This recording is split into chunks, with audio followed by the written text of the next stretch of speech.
Excellent. Welcome, everybody, to WebChat with Minnesota Adult Education. Today is Wednesday, February 7th, 2024. Good to see all of you virtually today, and excited to talk with you about updates that we have on our end. We have quite a few topics to discuss today. First, we're starting with welcome and introductions, so continue to introduce yourself in the chat.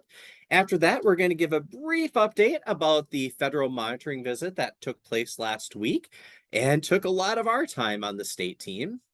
In addition, we have folks from Literacy Minnesota coming to provide some updates, and we're going to talk about state, regional, and local WIOA plans. In addition, we'll talk about transitions, grants and funding, professional development, high school equivalency, and make sure we have time for your questions as well. Let's start with some introductions of our state team at the Minnesota Department of Education with our adult education team. My name is Brad Haskamp, and I'm the State Director of Adult Education. I'm going to turn it over to Astrid.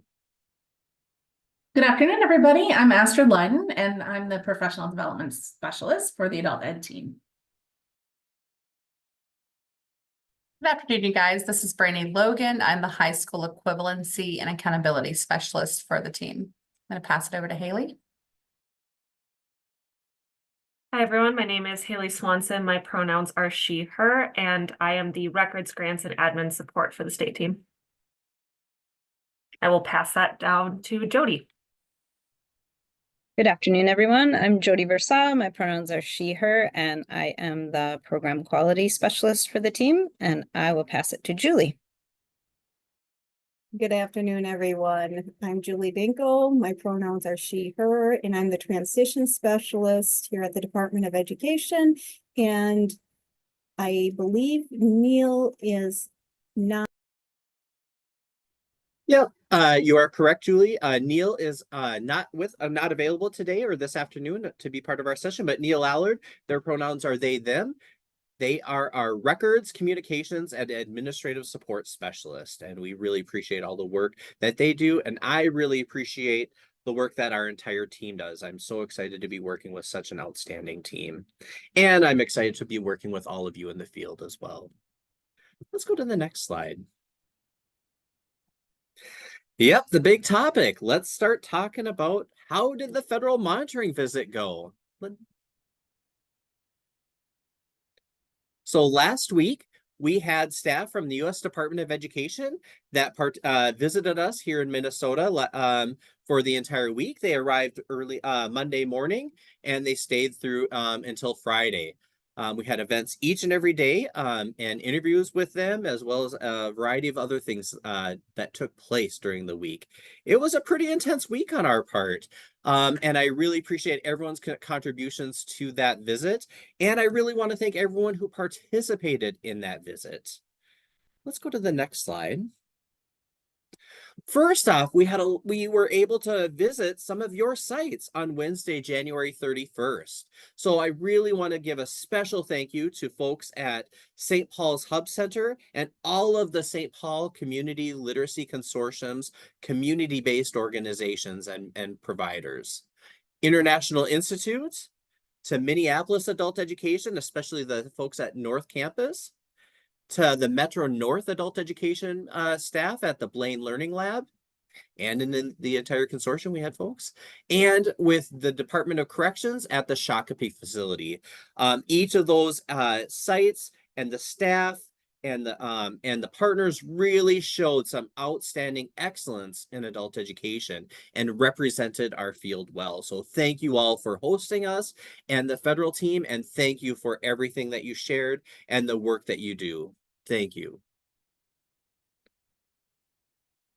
And on Thursday last week, February 1st, we had focus groups with our WIOA partners and with our administrators, our adult education administrators. We had a great turnout in those focus groups, in person and virtually. So I want to give a special thank you to everyone who participated in either of those focus groups on Thursday, February 1st.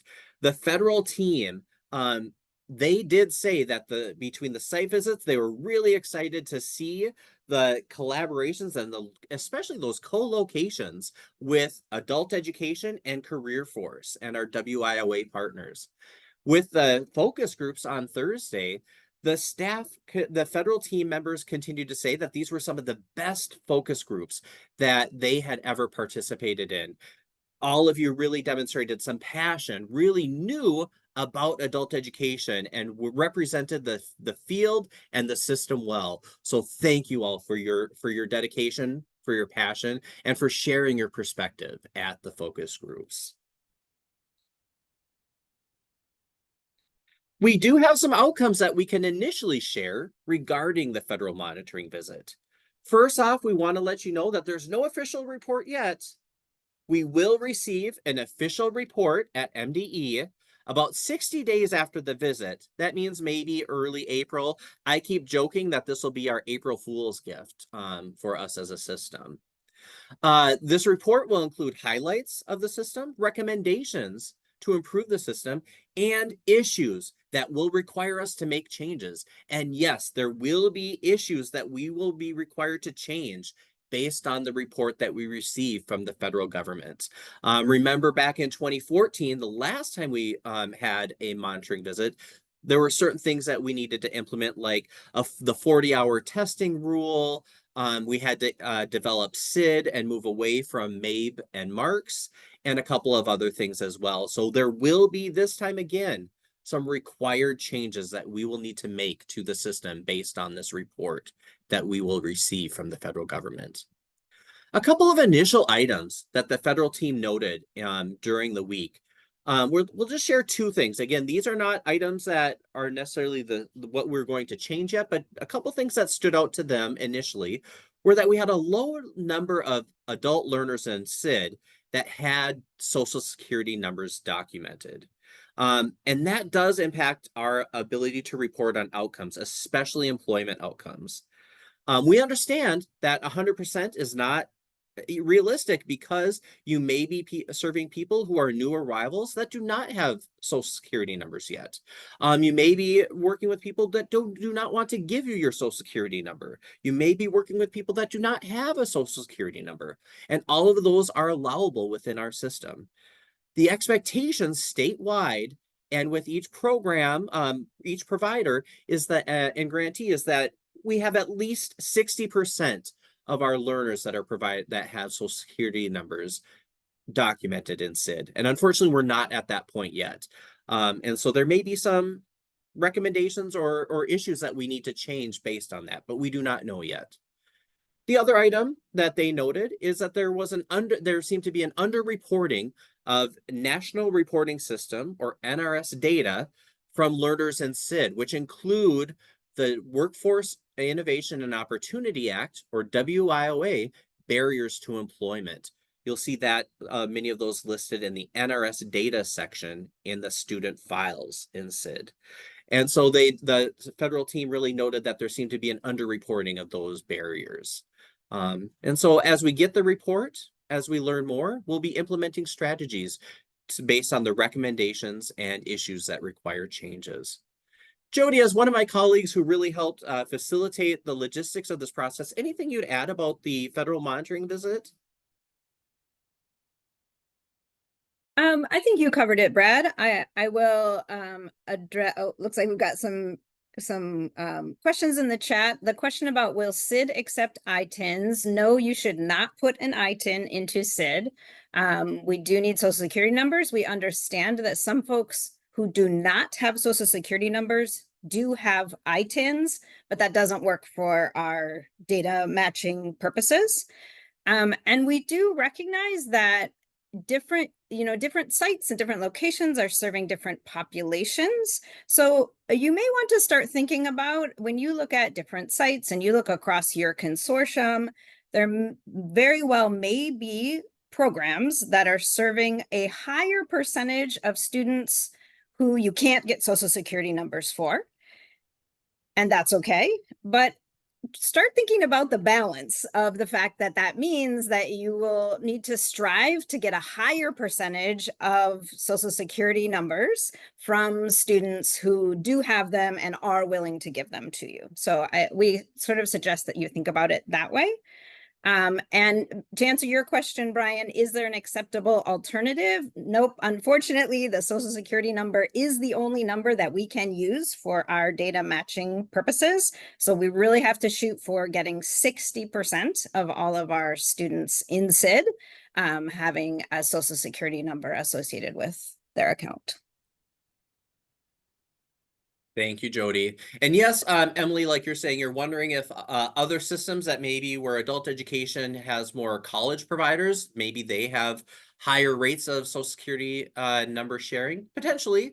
You know, that is possible. We will learn more as we hear from the federal team. And then Kathy, you were saying that the federal team seemed to noted with your site that you did a great job or a good job with the collecting the barriers to employment data. And that's entirely true. Again, they're talking, I'm presenting what was shared with us about our statewide data across the board. But yes, there are definitely some sites and some providers that are doing this work well. Hey, Brad, if I can just chime in as well for that comment, is they had asked a couple of questions about, are we reassuring that multiple barriers are being identified? So that question came up if individuals were doing an online intake and they identified one barrier, then the question was, are we counseling to see if they actually meet multiple barriers? Because that could also be part of the underscoring of that. Thank you, Brandy. Stacy, your comment about low literacy about part of that NRS data. Yep, that will be something that you will see further down the road, but we won't go into that today. But yes, the short answer to that is yes, there will be something that will be changed in SID to include that, and that will apply to 100% of our learners. And then Renata, what is the current statewide rate for Social Security numbers? When we did our last employment check, I think it was with 21-22 data, because we're always going a year behind. I think that was, I think we had about 56 to 58% of our students, our participants that had Social Security numbers entered in SID. So it was less than that 60%.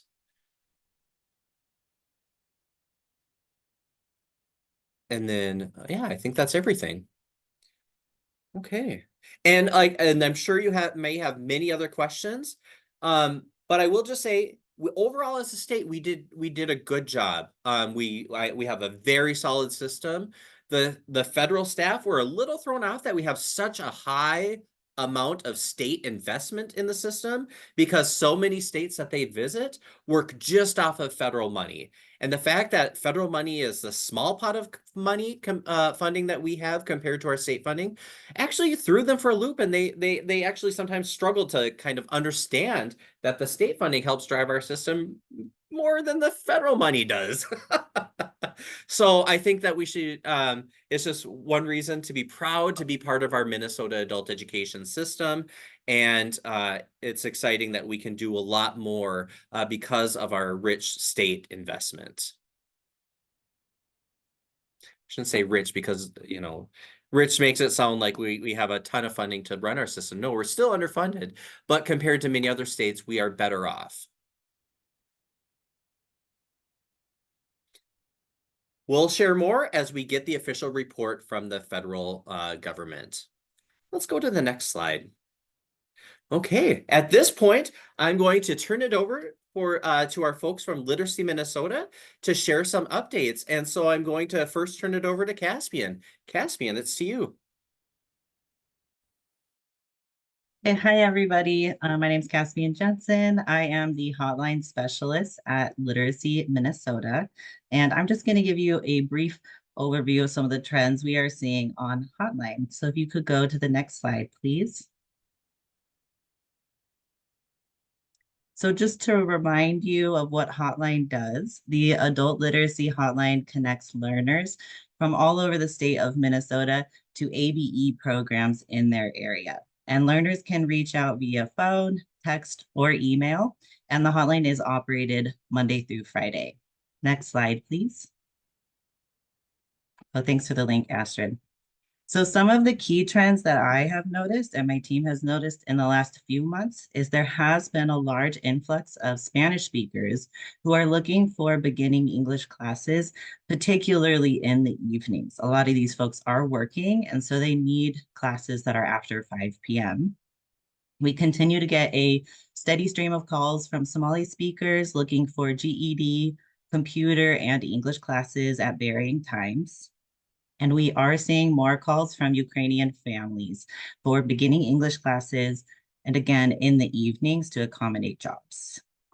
And lastly, I'm seeing a huge influx in native English speakers who are looking for computer classes, which I'll talk about a little more. Next slide, please. Something that I did want to point out that I'm noticing with a lot of the Spanish speakers who've been reaching out to me is they seem to prefer text. They don't seem as comfortable calling programs, so I will call programs on behalf of them.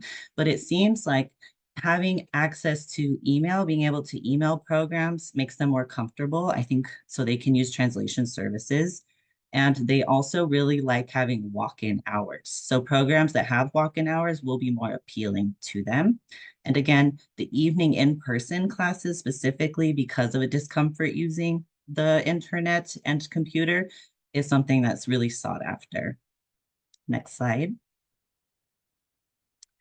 And then I did want to touch on this trend I'm seeing with native English speakers looking for computer skills. Particularly, it seems like we have some older folks who are getting out of a long job and they're looking to apply for new jobs. And as a lot of us know, jobs are taking applications online. And so something like that, oh, sorry, I'm noticing the text. We text through Google Voice, actually. That's how we are able to text, the hotline in particular, but I'm not sure how other programs are texting.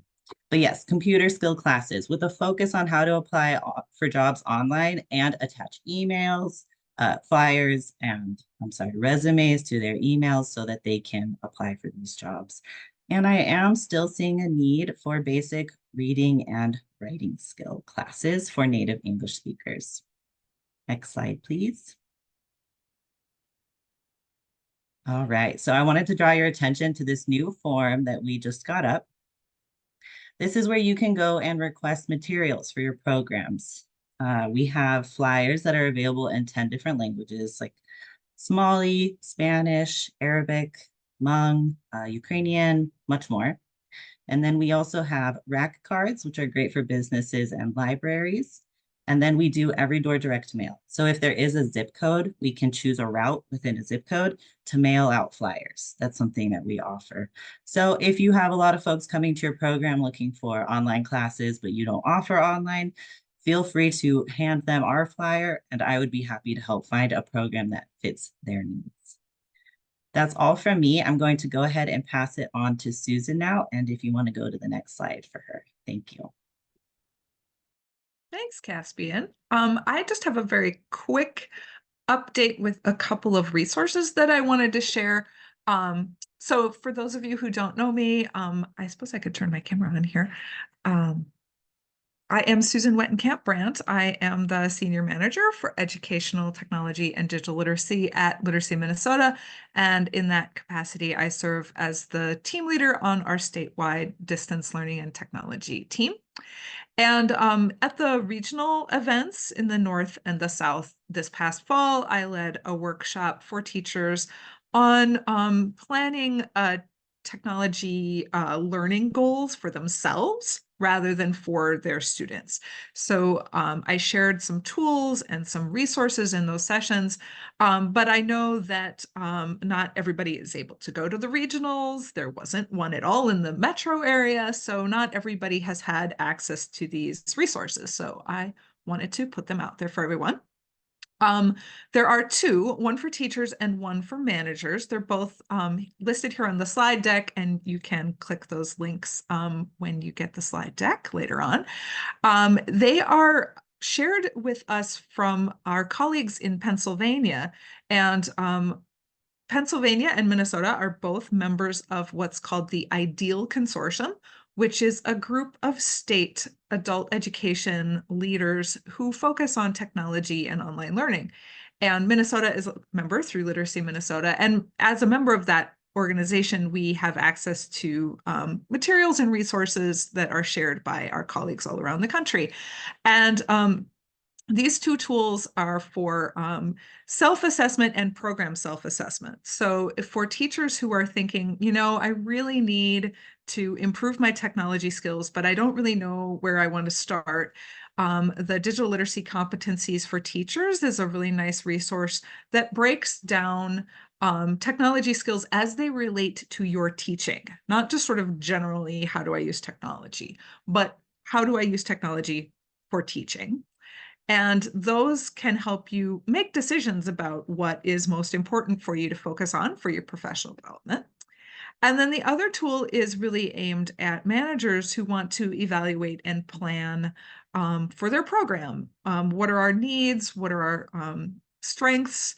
And thinking about what professional development do I want to bring into my program and what resources do I need to secure? So both of those links are there on the slide, and I don't know, maybe someone's put them in the chat for you too.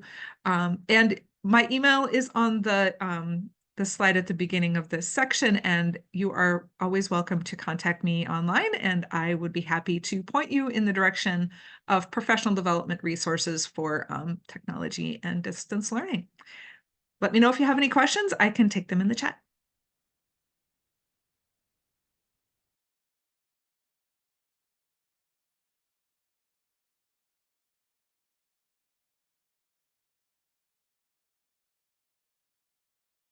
Thank you, Caspian. Thank you, Susan. I really appreciate you sharing that information. And I did put those links, Susan, from your last slide in the chat for the digital Thanks, literacy Brad. competencies and the technology planning tool. Okay, well, let's talk a little bit about state, regional, and local Workforce Innovation and Opportunity Act plans. I feel like I get the really exciting bureaucratic topics today for the team. But these WIOA state plans are really helpful because it does define our work with the and it goes to the federal government for approval. It talks about what we in adult education will be doing and how each of our partners, WIOA Title I programs, our career force centers, and vocational rehabilitation, what they will be doing in the system, how they will be doing their work, and how we plan to work better together. So the state WIOA plan is open for public comment. The public comment period closes on Friday, February 16th, and a draft plan can be found online. Astrid has put the link in the chat, and we encourage you to review the plan and share your feedback via email at state.plan.wioa@state.mn.us. I feel like they could have added another state in there maybe somewhere, but yes, so that is the place where you can share any feedback that you have on the plan, and that feedback will be considered before we submit the final plan to the federal government in March. And then along with the state plan, now is the time to start thinking about regional WIOA plans and local WIOA plans. May 6th is the due date for local and regional plans. This is what is particularly important for our ABE representatives on the local workforce development boards is a guidance document. And Astrid has put that in the chat, a link to that guidance document. Within that guidance document, you'll see that the regional plan template or in items that need to be responded to start on page 14. The template for the local plan starts on page 16. And then to help dive into this, there is a webinar for our ABE representatives on the local workforce development boards. That webinar is on February 22nd from 1 o'clock to 2 o'clock. Julie sent an email along with an invite out to those representatives earlier today. So check your email for that invitation if you are an ABE rep on the local workforce development boards. And then finally, one of the things that many of you have been working on are the memorandum of understanding and the infrastructure funding agreements with your workforce development partners through the Career Force Centers. We understand that you've been working really hard in this area, and there's new guidance that has been given this time and changes in terms of how those IFAs in particular are being calculated. And so sometimes it's gone really well. Like in Anoka, we've heard great things about how that process has been going. And in other areas, it's been a little bit more of a challenge. So just one update and clarification that we want to make sure we provided today that came up in an earlier session is that in the case of a workforce development area that has multiple ABE providers, one ABE provider can negotiate and contribute for that entire area. I know at one point that was a confusing aspect, but Julie and I dove into that guidance and did some additional research.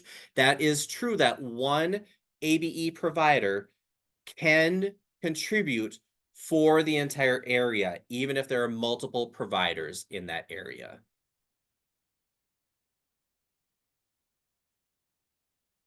Okay. If you have any questions, please put them in the chat. But at this point, I'm going to turn it over to Julie to talk more about transitions. Julie. Thank you, Brad. I just have a few updates regarding transitions. You can move to the next slide, please. In October, the Minnesota Association of Workforce Boards hosted 3 webinars. They were intended to be brief, 15 to 20 minutes, so that anyone who wanted more information on them would not have to spend a whole hour just trying to get pieces of information they needed.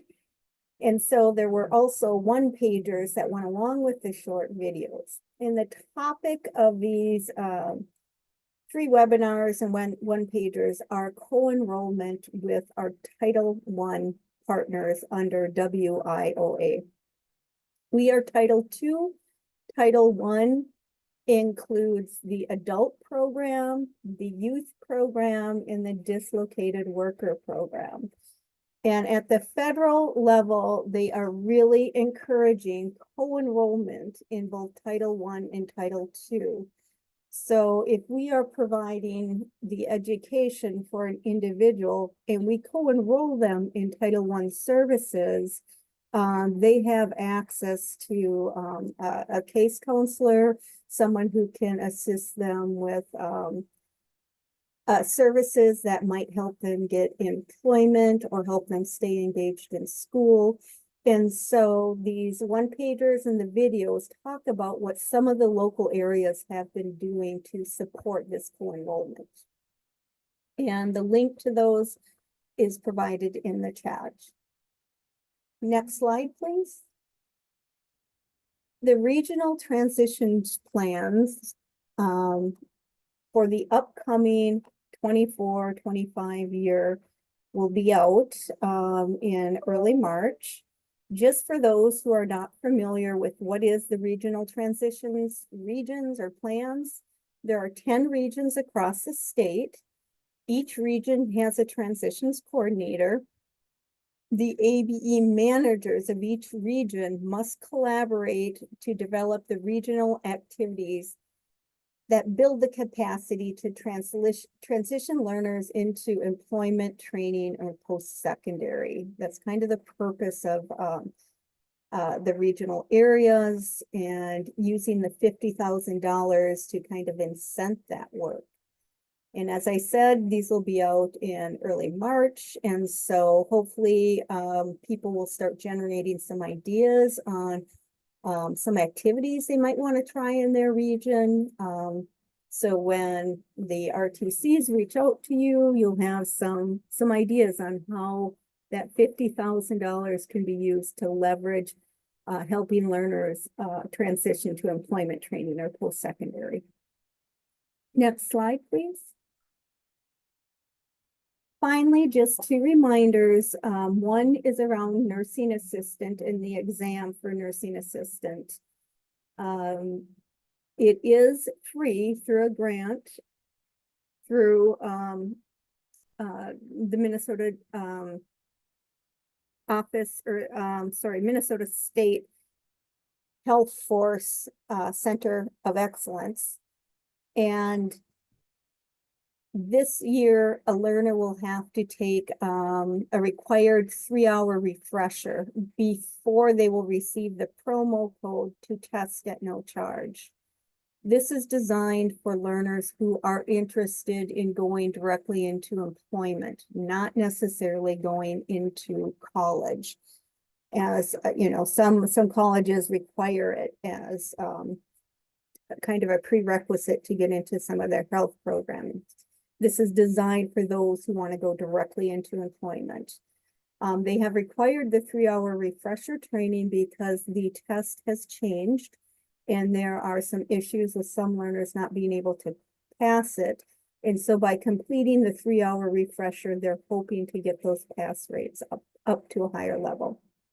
The second thing I want to announce or remind people about is the online statewide training courses. There is still Microsoft Office Specialist course, which any learner can be referred to this course across the state. Onboarding sessions are listed on the slide. And for additional information about the course, you can go to the link that is included in the slide, and it will give you more details about the specifics of the course. Then we'll move on to grants and funding. And I wanted to mention on the next slide about the integrated education or English literacy and civics education grantee site visits. Just a few reminders. During the last web chat, I said I was going to schedule visits from December to June. The intent was that I would visit all sites after further clarification from our federal office. It doesn't have to be all sites. So there will be a few that I will be visiting between now and June. Also, thank you to all the grantees who sent their second quarter financial reporting in on time. Just a reminder, the third quarter FRF is due April 15th for expenses that ran from January 1st to March 31st. One more reminder that we're trying to get the amended OGANs out earlier this year so that programming can begin right away on July 1st, 2024. An OGAN is the official grant award notification, and all IELCE grantees receive an amended one before they can begin programming July 1st. And with that, I'm going to turn it over to Brandy. Thanks, Julie. So it is that time of the year to start preparing for our 5-year narrative. And next slide, please. And on this slide, this is for the individual programs or consortia that will be submitting. So June 3rd, 2024 is the narrative due date. And then individuals will be contacted for site visits around the end of summer and into the fall of 2024. So please take a look at the left-hand side of that slide. If you have not already put that date on your calendar, let's go ahead and get that on there. Those are when narratives are due. Next slide. Now, this is for the individuals that will be reviewing those submissions because your narrative is going to be due in 2025. So we have 3 timelines that we're looking at. The month of June, you need to be preparing for your team that you will be submitting to be reviewers to take time to review individual narratives. All of that documentation and explanation of who gets what narrative will be sent out in communication. Then on Tuesday, June 25th, is going to be a virtual narrative review day with our MDE team. And then on Wednesday, October 9th, this is the first time that we are giving this date out, is your narrative writers workshop day, which is going to also be virtual, a full day event. So if you are one of the consortia on the right, please put these dates in your calendar. Start thinking about who you want to be part of your narrative review team for the month of June. because it is very helpful to have more than just one or two individuals participating in an event like this. And of course, communication will come out with a little bit better explanation onto how to prepare. And I'm going to pass it over to Jody. All right, thank you, Brandy. We know that this time of year, you may be starting to think and your wheels may be turning, you may be getting out your calculator to plan for funding and budgeting for the upcoming year. We know sometimes in some cases your district office is asking you to prepare a budget. And so you are trying to take your best guess at how much funding you are looking at for the upcoming year.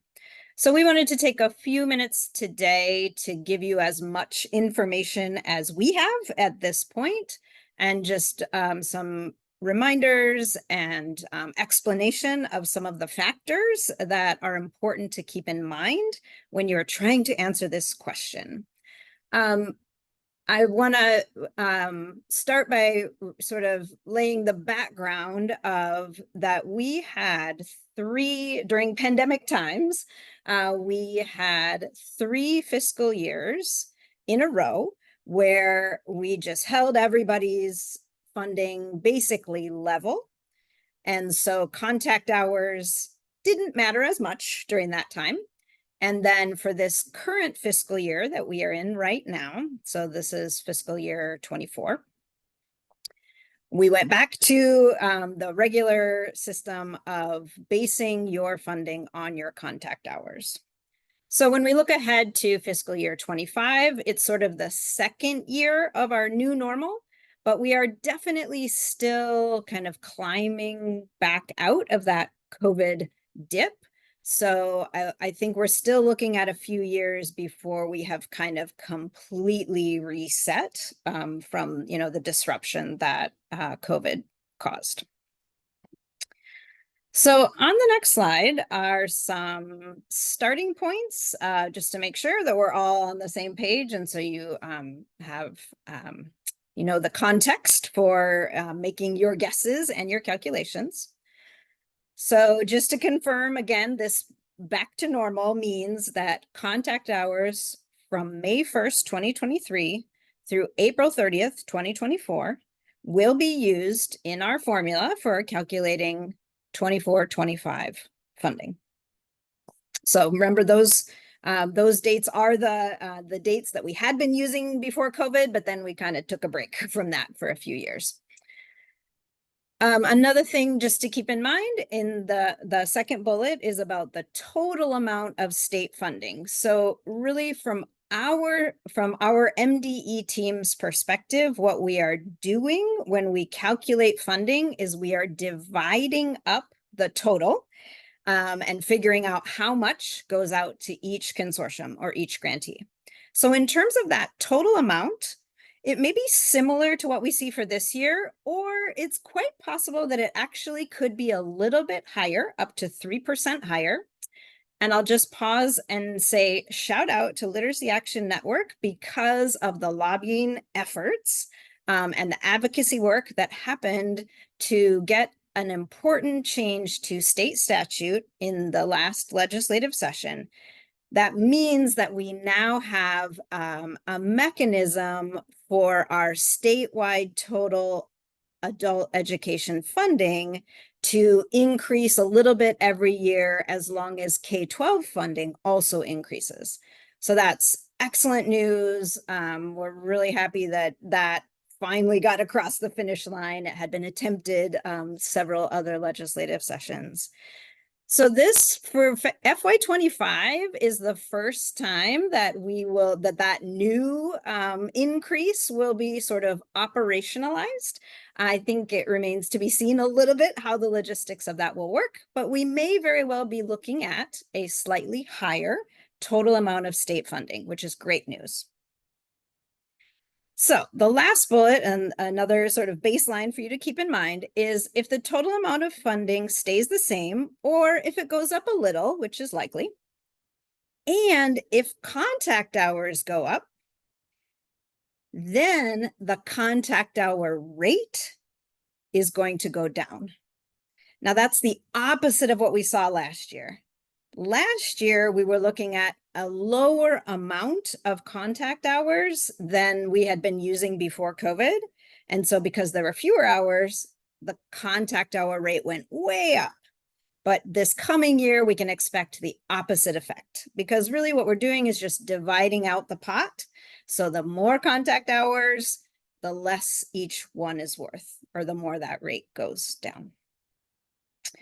So on the next slide, we've got some information for you about where we are at in terms of statewide contact hours at this point in this contact hour period. So this is here you can see statewide hours broken down month by month from May through December, comparing 2022 and 2023.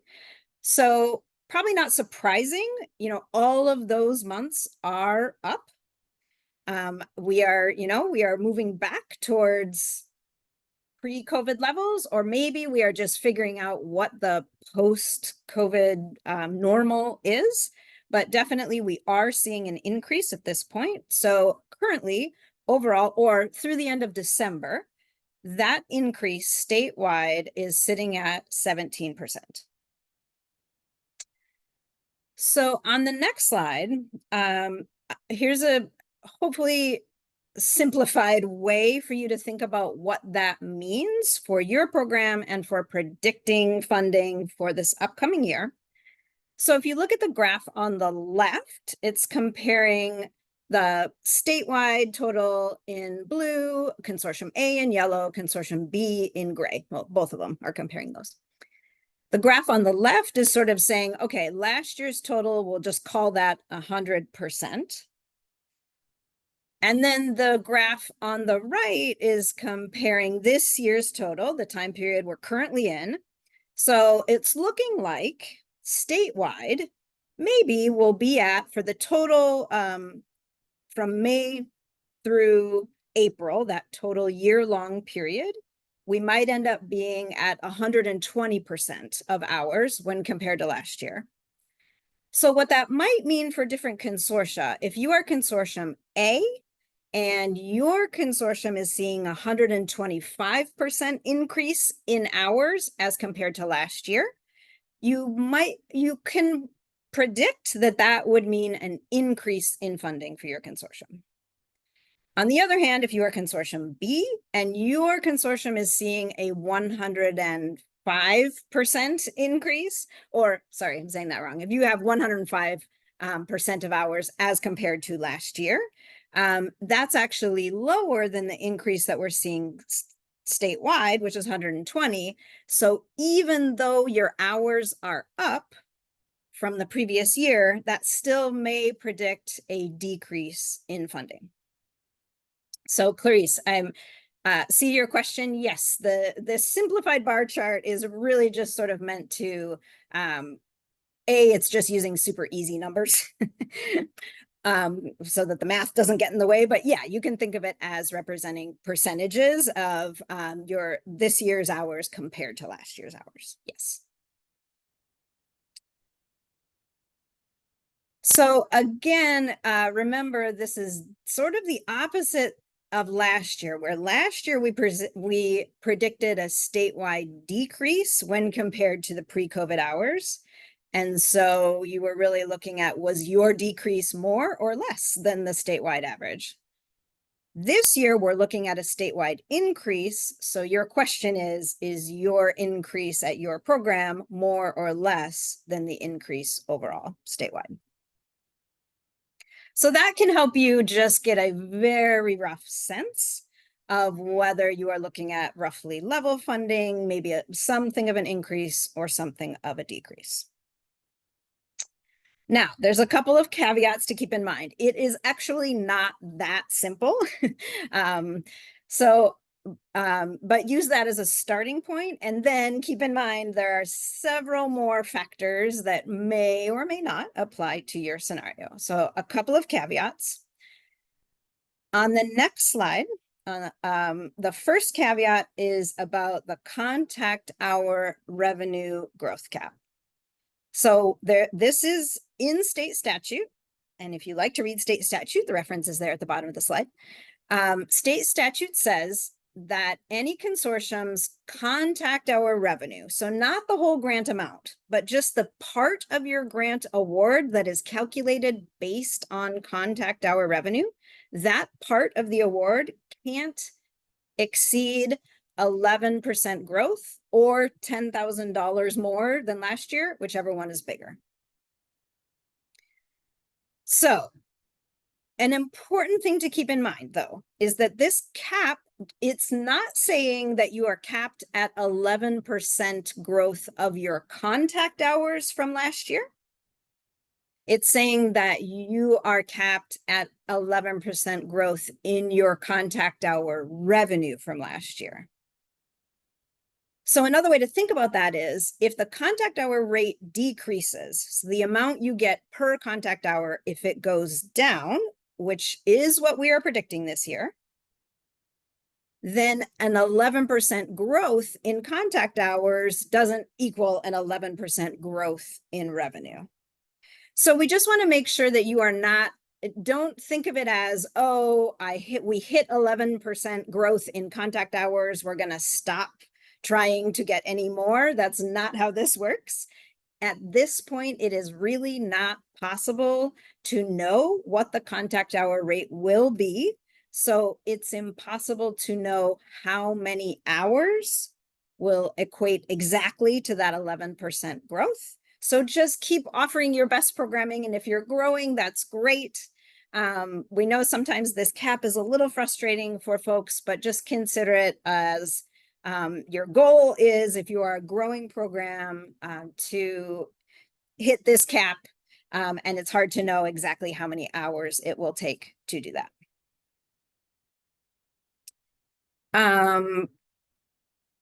Let's see, I will defer to my MDE colleagues for a second. Are there questions in the chat that we should stop and talk about at this point, or should I keep going?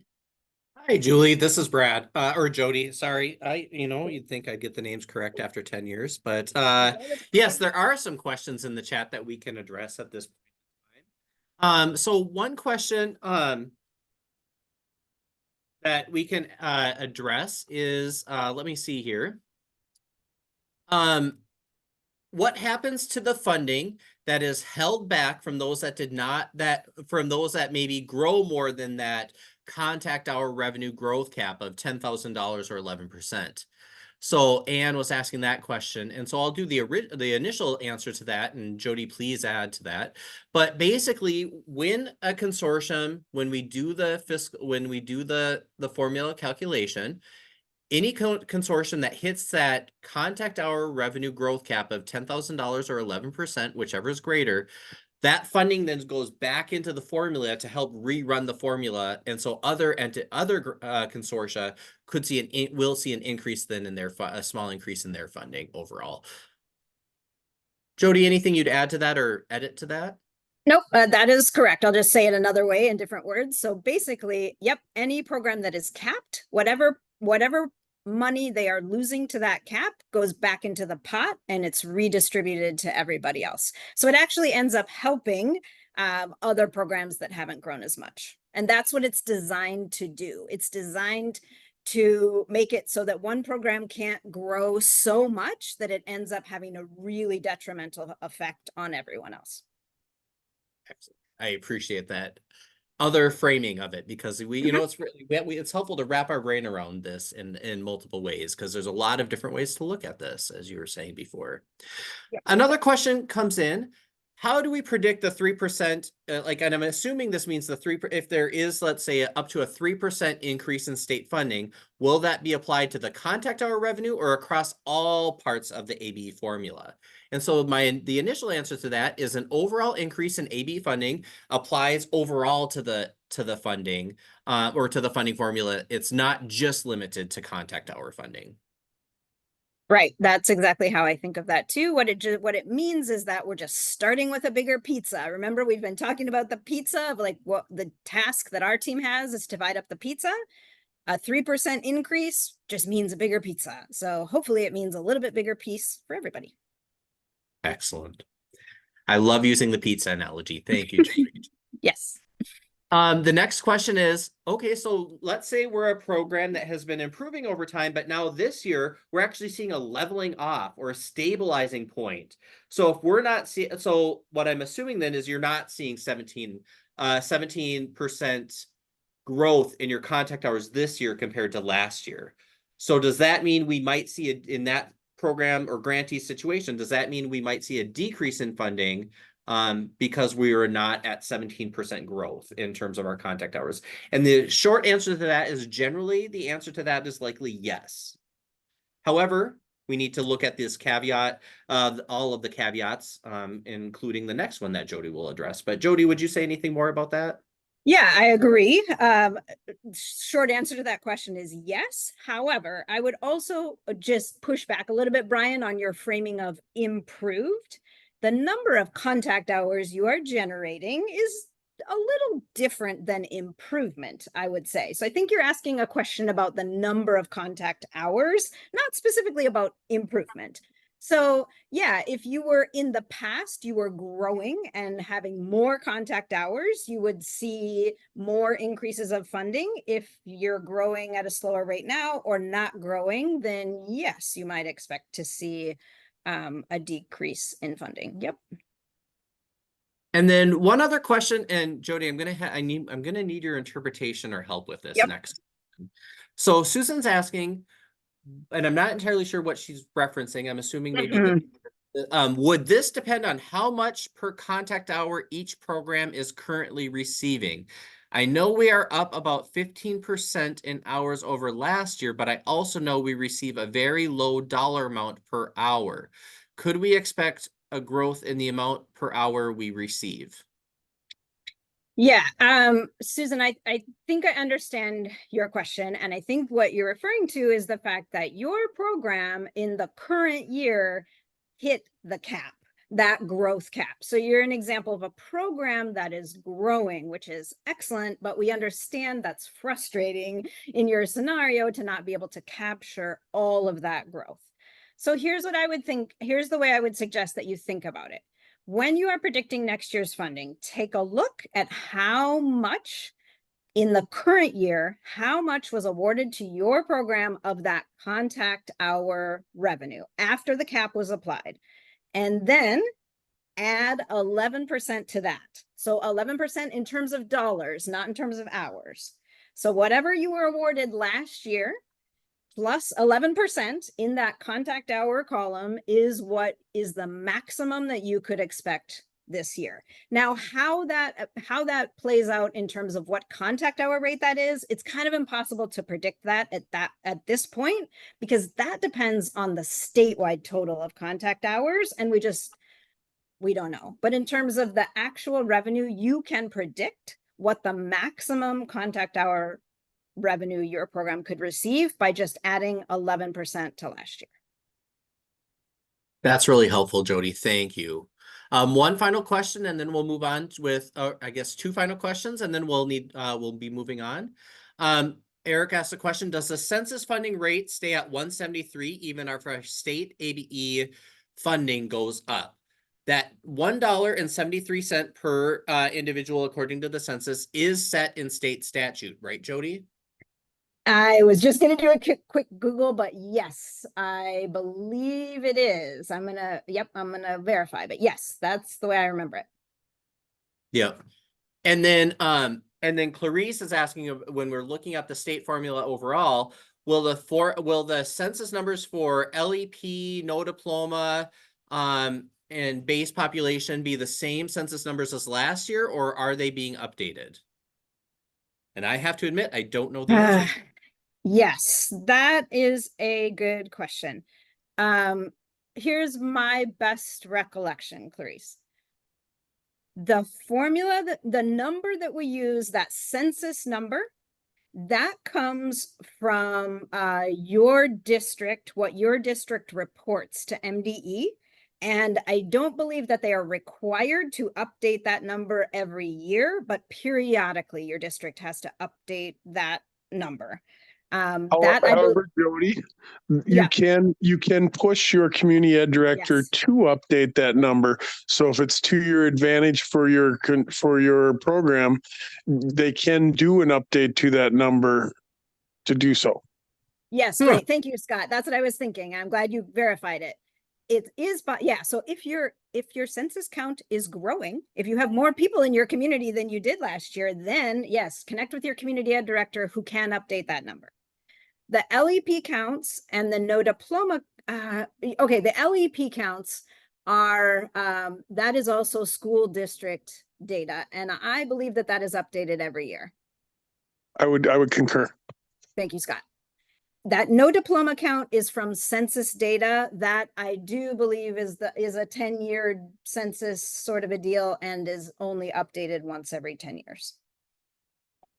And that might even be a dead number, the no diploma number, because I think they don't ask it on the census anymore. So I think it's like from a census from ever ago. I might be incorrect in that though. Yeah, I'm not sure about that, but it certainly doesn't update every year. So for predicting next year's funding, you can assume it will be the same number as what you see right now. Okay, thank you, everybody. Thank you, Scott, for your help on that. Let me keep going with one more slide here, one more thing for you to remember and think about as you are thinking about funding. This one hopefully maybe is a little easier. Some of you we know are in this scenario where you hit the other cap, not the contact hour revenue cap, but the gross revenue per contact hour cap. So this cap also is defined in state statute, and it says that when you add together all 4 parts of your funding, so the census count, how much you get, $1.73 per person, contact hour revenue, LEP count revenue, and that over 25 no diploma, when you add those 4 things together, that total cannot exceed $30 per hour. And just a note and a shout out again to Literacy Action Network, because for many years, that cap was set at $22 per contact hour. And then in the last legislative session, we got that changed to 30, which was definitely ended up being a pretty important change for a number of you out there who who got capped at a higher number instead of that lower 22. But keep in mind that $30 per contact hour is also something you have to keep in mind when estimating your funding for next year. So on the next slide, I just want to let you know that there's an upcoming opportunity to think and talk about this a little bit more, including on this webinar, there will be a couple of folks who might be on the call today who are local program administrators who are going to share their plans and their ideas about budgeting. So on February 20th, at 1 p.m. Atlas is sponsoring a webinar specifically for adult ed managers to think about planning and budgeting. Our MDE team will share some of the same information with you again, so you get another chance to kind of think it through, and then you'll have some chance to talk to each other about what your plans are. Will that be recorded? I do believe that will be recorded, Tracy. If anybody knows differently, you can chime in, but yes, I would expect it to be recorded. All right, thanks everybody for really good questions. I definitely welcome if you would like some one-on-one brainstorming help to think about how the funding formula applies to your consortium, feel free to reach out to me. I know I've done that with some of you, and I definitely enjoy working on you with that. So feel free to reach out to me via email if you'd like to think more about that. And then I'm going to pass it on to Astrid. Excellent. Thank you, Jody. Hi, everybody. I want to share some upcoming professional development opportunities with you. So we can go to the next slide. First, just a number of upcoming webinars. This is not an exhaustive list. You can find all of the webinars that are open for registration on the Atlas events calendar. But just draw your attention to a couple that are specifically focused on administrators. Jody mentioned the planning and budgeting for the coming year on February 20th. And then the next webinar focused on administrators coming up in April, leading ABE programs with a trauma-informed lens. If any of you participated in the Language and Literacy Institute, you know, the first day was a keynote focused on trauma-informed instruction. So we'll be hearing from that same mental health professional, social worker, and really helping us think about how to lead with a trauma-informed lens. So looking forward to continuing that conversation. And then a number of excellent webinar opportunities for instructors around academic content, an opportunity to dig into the new ACES TIP 2.0, and a number of technology-focused sessions, one on accessibility options for ABE teachers, and another one on using AI tools as a teacher. Let's go to the next slide. You may have seen this in a recent newsletter, but we want to make sure that everyone is aware that Atlas is pulling together a task force of low literacy adult ESL instructors. So if you have teachers who work with a student population that has little or no literacy in their primary languages, you might want to encourage them to apply to this task force that will be working with the Atlas team to identify specific professional development needs and opportunities around serving adults with low literacy. Let's go to the next slide. Another opportunity to explore trauma-informed practices. The Trauma-Informed Practices Study Circle is going to be kicking off in March. The registration is open, so you can apply there. This will be an opportunity for participants to work together around identifying a working definition of trauma, thinking about how trauma can impact learning, and then looking at how they can implement trauma-informed practices in their own classrooms. As Nate says in the chat, this is a great book, and we've had excellent feedback from those who have participated in this study circle in the past. Let's go to the next slide. Well, for the first time since March of 2020, we are going to be holding a Metro Regional.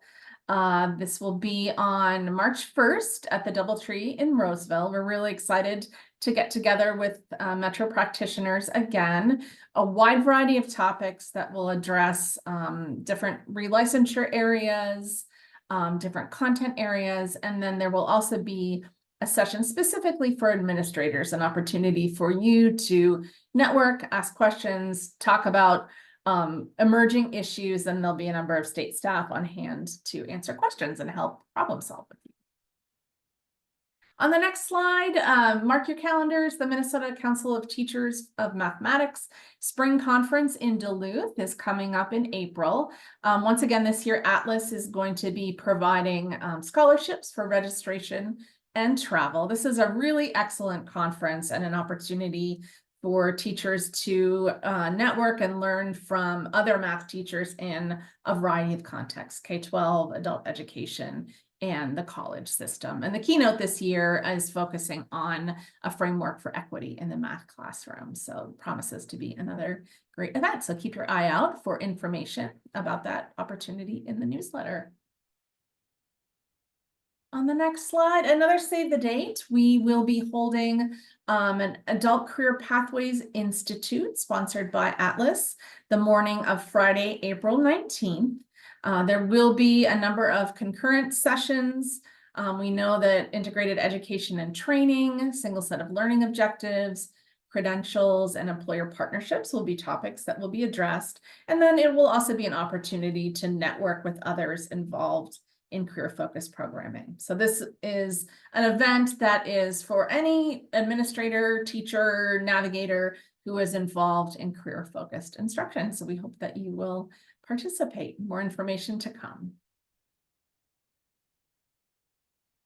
Also, looking ahead to this spring, Atlas is in the process of developing a new course on Canvas focused on evidence-based reading instruction.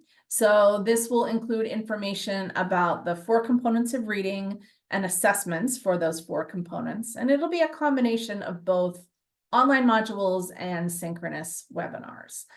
So this will be an opportunity for teachers to learn how they can implement evidence-based reading in their classrooms. So keep your eye out on the newsletter and the Atlas calendar for more information and applications. Summer Institute. It feels like summer is coming, and it is. August 14th and 15th will be our annual Summer Institute sponsored by Literacy Action Network. This year will be a virtual conference. I know the plan is to be alternating between virtual and in-person conferences. The call for proposals just opened last week. Proposals are due March 31st. So I hope that you all will think about the exciting things that are happening in your programs and your classrooms, and consider sharing those with others around the state. And I know they are also looking for members of this to join the Summer Institute Planning Committee. If that is you, you can contact Andy Elby about getting involved in planning for that conference. Looking ahead to next year, we want to just get a couple of dates on your calendars as you're thinking about your consortium or your program professional development days for next year. The Fall North Regional is set for Walker, October 3rd and 4th. We also will be holding a manager meeting this fall on October 30th. Still looking at venues, but that will be in the metro area. The Language and Literacy Institute will be in person in Bloomington, January 23rd and 24th of 2025. And then based on feedback from the field, we are moving the South Regional from the fall to the spring, and we'll be holding that in Mankato May 2nd, 2025. So mark those dates on your calendars.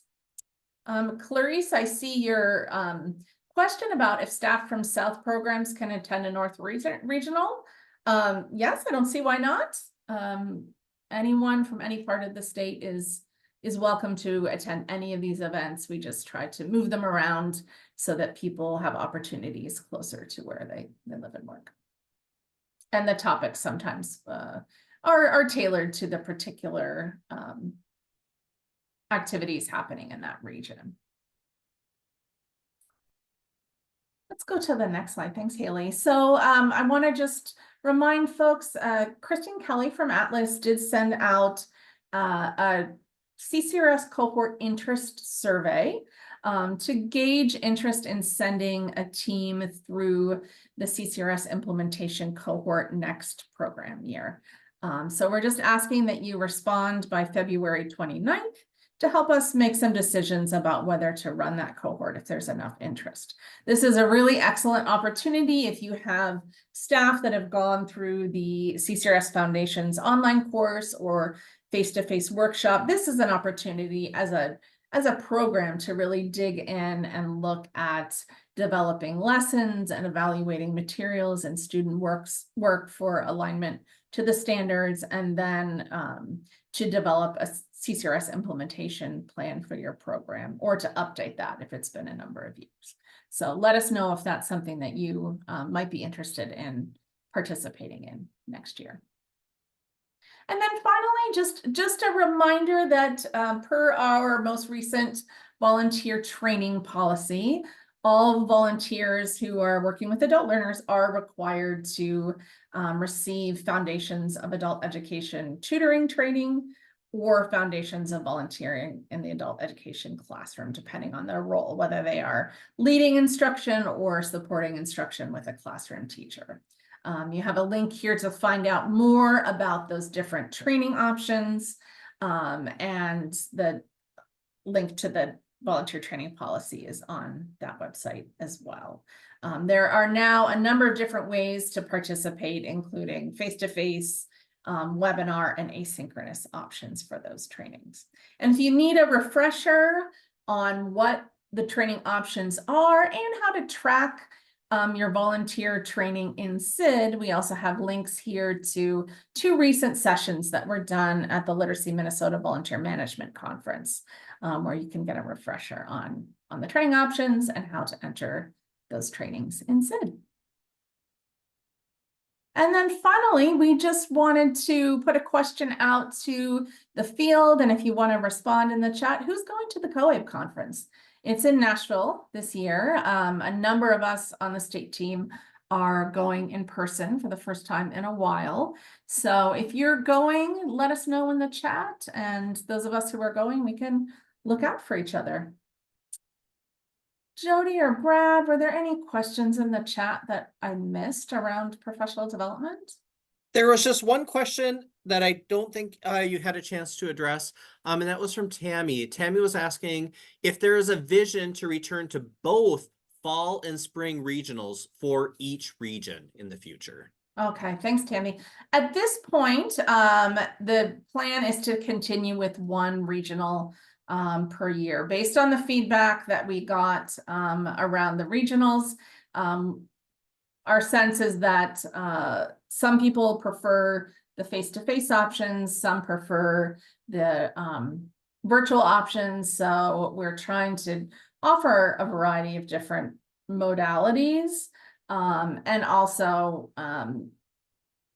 thinking about how to use the funds to support both regionals and other content-based professional development. And I don't know, Patsy or anyone else from Atlas, if you want to chime in the chat with any additional thoughts about plans for regionals in the future. Other questions?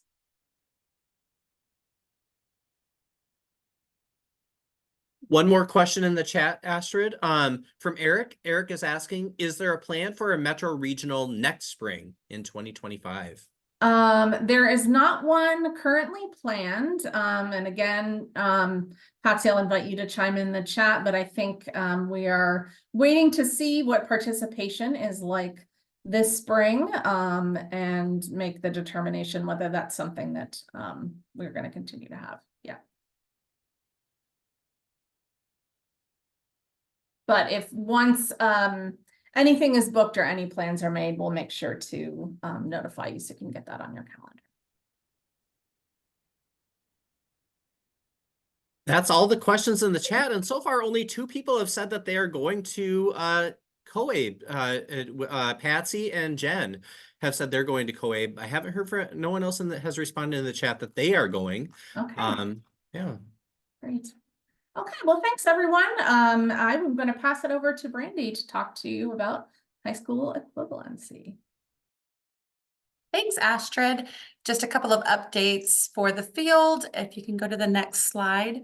We have still an influx of individuals that are either contacting your program, looking for the age waiver, as well as GED records request. So again, we just want to put that information out that if someone is contacting you needing those 2 forms, they can be found on our GED's page. Scrolling down to the bottom, and you'll see the age waiver form with the instructions as well as the GED records request form. We have had some individuals reach out specifically about HiSET for the age waiver, specifically to condition number 6, where a 17 or 18-year-old uses GED practice test scores to reach fulfillment of getting the age waiver approved. We do have HiSET practice test scores, and I can send those to you individually in an email, but we do not have the updated age waiver form ready for publication on the website. So I know that's a lot of information. If you have a student that is wanting to do the HiSET practice test and you want to use condition number 6 on that age waiver form, email me directly or even Neil or Haley, and we can send you those scores via email, and you can just add them to the original age waiver form and we can get that approval for you. Next slide, please. Some of you already know, and you've already attended the very first, but we have an HSE testing coffee talk series that is going on. This is going to be every month on the 4th Tuesday of every month from 1:30 to 2:30. And the goal of this coffee talk series is to have conversations with our programs that already have testing facilities, programs that are contemplating bringing testing facilities, individuals that have questions about needs or new updated information that they're seeing come out with GED or HiSET, and just getting the conversation going about what we can do better to present testing opportunities and services to our students and testers in the state. So I would love for anyone that wants to register, click on the link on the slide. It was also, Jody put it into the chat for that registration, and please, please attend and bring all of your questions. The more we talk, the more we learn. Next slide, please. Speaking of learning, we have a webinar coming up with HiSET on February 12th at 1 p.m. and it's Building Success, an overview of establishing a HiSET test center. The reason for this webinar is many of you have asked, I want to know what the requirements are to possibly onboard a test center before I start the onboarding process. So this is a great way of bringing your questions directly to Tess Urich, which is the HiSET Adult Education Manager for HiSET specifically for our state. And this is an opportunity to bring those questions and get some answers and possibly listen to other people's inputs and find out some more information and if HiSET's going to be a great option for your program. Next slide. Lastly, we've had some comparison charts in the past for HiSET and GED. The one that I'm particularly pertaining to is probably a 12-page document, and a lot of it's out of date because PSI has bought over HiSET and all of those links no longer are working. So Astrid was reaching out to some colleagues out in Philadelphia, and we were able to kind of create this 2-page PDF with some quick comparisons. I've shared this in the last Coffee Talk series. We also have the link just put into the chat, and the link is also on the slide once you get the slides. It's just a really quick reference guide for individuals that are wanting to look at the difference between the two test options, as well as the time difference between the two, and then some quick reference links as well. And that's all I have. Thank you so much. Brandy, there's a quick question for you. And so I think we'll need to follow up on this. Penny was asking, does the HSE free code work for students who are taking the GED test at home? She had a student try it and couldn't get it to work. Yes, Penny, thank you so much. The HSE free code is working for both GED and HiSET, and that works across any style of testing option. So we're talking about online proctoring at home, in person, a CBT or computer-based test, or even those that are taking paper-based tests when approved through accommodations from GED, or if they're taking the paper-based through HiSET. So if the code is not working, please reach out to us, and that way we can kind of start to work with GED and find out why. Remember, the code only works one per test subject.